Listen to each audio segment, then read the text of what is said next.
উচ্চ রক্তচাপ যদি নিয়ন্ত্রণে না রাখা যায়, তাহলে সেখান থেকে কিন্তু চোখের ক্ষতি হয়, যেটাকে আমরা হাইপারটেনসিভ রেটিনোপ্যাথি বলি।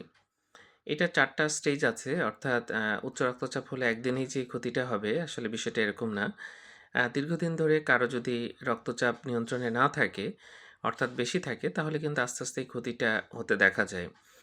তো স্টেজ 1 এ খুব বেশি সমস্যা হয় না। কিন্তু স্টেজ 4 এ যদি চলে যায়, যেটাকে আমরা তখন প্যাপিলোডিমা হয় এবং এর ফলে কিন্তু চোখে দেখতে বেশ সমস্যা হতে পারে।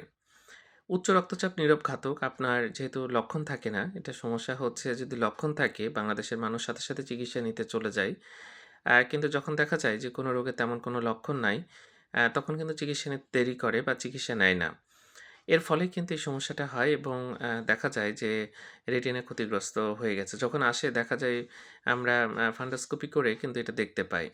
তো যাই হোক, যদি উচ্চ রক্তচাপ থাকে অবশ্যই সতর্ক থাকবেন, সাবধানে থাকবেন এবং উচ্চ রক্তচাপ নিয়ন্ত্রণে রাখবেন। ধন্যবাদ সবাইকে।